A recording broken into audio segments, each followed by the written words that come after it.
So, we just found out that the samurai class is real. All the speculation is absolutely true. And we're going to get to go to Doma. Whoever thought we'd go to Doma? They've been talking about how it's been destroyed for years. But we're going to go to Alamigo. We're going to go to... What is... We don't talk about video games on this channel? This is a channel for figures? Then what big convention was I supposed to... Oh! Toy Fair. Actually, I just shot myself a 20-minute vlog video, way too long, talking about all sorts of things, and instead I'm going to focus on Toy Fair now, and I want to get some facts straight because I actually got some factual information mixed up. I looked over the video and I was like, God, this is 20 minutes long, and I don't even get all my stuff straight. So, what did we get from Toy Fair? Well, what do I care about? I don't care about anything except for one thing, and that's the Transformer Collector's line. This year it's Titan's Return, and we got a bunch of information about Wave 5 and 2 gift sets, and one other big thing that I'm going to get to in a little bit. So first of all, not a lot of new molds. There's going to be a new Pounce mold, a new Fastlane mold, and why those two are important is that those were members of the clone teams. Pounce had a brother named, or a partner named Wingspan that turned into a condor, and Pounce himself turned into a jaguar panther thing. Fastlane had a counterpart named Cloudraker, and Cloudraker was a jet, and Fastlane was some sort of dragster or F1 car. So the fact that we're getting one of each suggests that we're probably going to get the others at some point, I hope. This wouldn't be the last time that a line had a single member of a team, and then we had to wait for another member down the line from a separate toy line. Insecticons, I'm looking at you. But the third one that we got was Windblade. Windblade is a character that's already been given 2 molds, technically. She had her original mold from Thrilling 30, and then she got a separate one based on her Robots in Disguise figure during San Diego Comic-Con last year, which seemed, I guess it was only a couple months ago, but gosh, it seems like so long ago. Anyway, I don't know that this new Windblade mold is going to be better than her original. I'm probably going to pick it up just because I really like Windblade, and I've been waiting for a really good figure. I don't think her original figure was good enough, and I'd really like to see... I'd love a third-party company to pick her up and try and tackle her. Maybe get her a little bit taller in sort of a masterpiece scale. That would be great. But we'll see. We'll see what the future holds. They officially announced a couple of figures that we all knew were coming. They're going to make a Blitzwing out of the Voyager Megatron mold, because it was already Blitzwing, basically, with Megatron's head. And they're going to make Octane, although they're going to call him Octone, out of the Optimus Prime mold that was a tanker truck and a spaceship jet.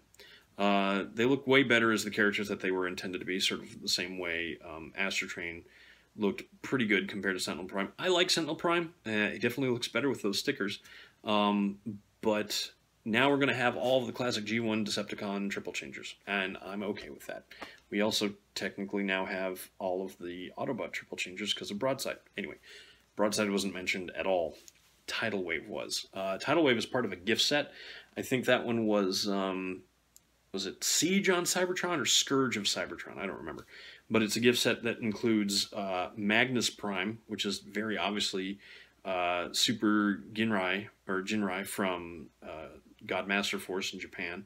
So we'll be able to get that version of the character in America for a much more reasonable price than the $90 he costs when you have to import him. As I mentioned, Tidal Wave is the character from Transformers Armada, with a sort of weird color scheme that's not exactly correct to either of his appearances that I remember, but he looks really good. I'm definitely interested in picking him up. And then that, I think that pack also has, has Metal Hawk. And Metal Hawk is coming in, it's a recolor with a new head of Trigger Happy. So I'm really excited because I really do like that Trigger Happy toy, and now we'll have a good guy version in that mold. The other character in that set is Pounce. I think, yes. The other set didn't have any Decepticons, so Pounce had to be in the Cybertron pack. It also has a Titan Master, which is Thunderwing. So I'm guessing the intention is you take Thunderwing's head and you put him on the newly announced Overlord's body to get that sort of over Thunderwing look with the color scheme. Thunderwing's color scheme doesn't exactly match Overlord's because Thunderwing never had any blue, to my knowledge, but he did have gray, black, and purple, which is a lot of colors that Overlord has. So I think it'll actually work pretty well at the end of the day. I would not have thought that, what was it? Black Shadow, Dark Shadow, Sky Shadow. I would not have expected to pull that out of the Overlord mold, but Overlord himself seems to be remolded. Like the jet section seems to be sort of a different design than the Black Shadow version. So I'll probably end up picking up that, and since I've already got Carnifex, I'll probably put that Thunderwing head on and just call him Thunderwing. And it'll be a big Thunderwing, and it'll be a lot cheaper than the GOD third-party offering that I really don't have the money to pay for right now. Anyway, the other gift set, contained... The leader was Quick Switch. They're all 1 leader, 1 Voyager, 2 Deluxes, and 1 Titan Master head. So the other one had... The leader was Quick Switch, which is a recolor of 6-Shot with a new head, so that's the leader class. The Voyager in that one is a Optimus Prime repaint in the Laser Optimus Prime. So it's the Laser Optimus Prime sort of style, but with the color scheme that's sort of more fitting of the movie Optimus Primes from the Michael Bay films. So I like the G1 body look, and the flame pattern doesn't really kill it for me, so I'll be okay getting that one. I haven't gotten that mold already, but I wanted to get the Octane one. Anyway, I'm going on too far. I don't want to make this longer than 10 minutes. So, the other thing we're getting in that pack is Nautica, which I would probably end up getting the pack just for Nautica, honest. Nautica is one of my favorite characters from the comics. She's endearing, she's sympathetic, she's funny, and just, I love her. I love her, and I've wanted to figure ever since they added her to the comic, and this is the first time. And I'm a little frustrated that I have to shell out however much money these playsets are going to cost, but I'll do it for Nautica. Hashtag do it for Nautica. Oh, Fastlane is the last one. So, again, we're getting one of the clone pairs in each of these gift sets, and I bet you anything the other half of the pair are going to get singular releases, and this is the only way to have each pair. Great. They actually announced Topspin, or no, Topspin's already out. They announced Twin Twist, and he's based on Topspin's mold. So he'll have drills instead of the 2 little things in the front. But we'll get that pair as well. And you'll only have to buy each of those separately, so that's just like $36. What else? There's a Titan Master Ram Horn, which is sort of funny because I don't think...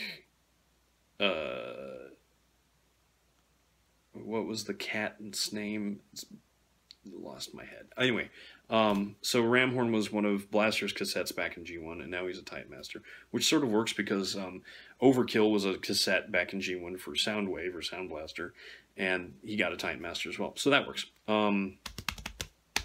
What else? Sea Spray, a Legends class Sea Spray. So we're getting close to having Legends-sized characters of all the mini Autobots from the first 2 seasons of the cartoon. Cool. Waiting for my Beachcomber. Please. They're also re-releasing Cosmos, which is sort of weird.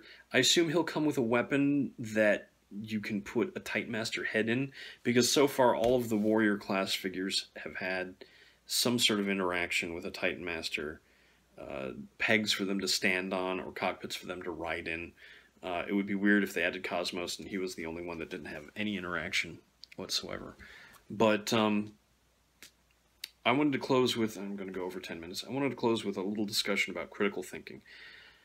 Most of these figures are repaints, but there really isn't a lot of point in discussing anything other than what characters they used and what you'd rather have seen, because we're not going to know what these characters feel like until they come out, and that's months away.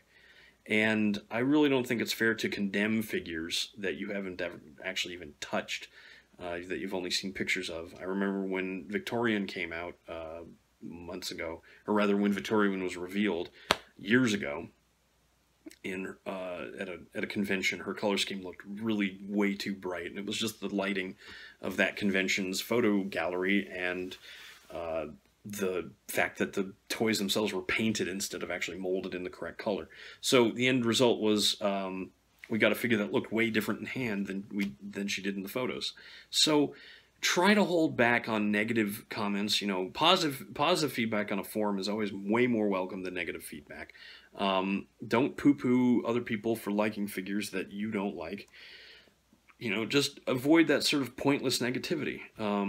Be more critical in your thinking, and this is something that should apply to everything in your life, and especially the hobby of collection. You know, think carefully about what you're looking at, how much you want it, and what manner in which you're going to get it. If you're going to get it on Amazon, or if you're going to buy it secondhand on eBay, and all the risks that entails. Just think carefully about what you're doing and what you're buying and what you're saying. And with that sage advice, I think I'm going to sign off. This is Senpai Prime, and remember, always listen to your senpai.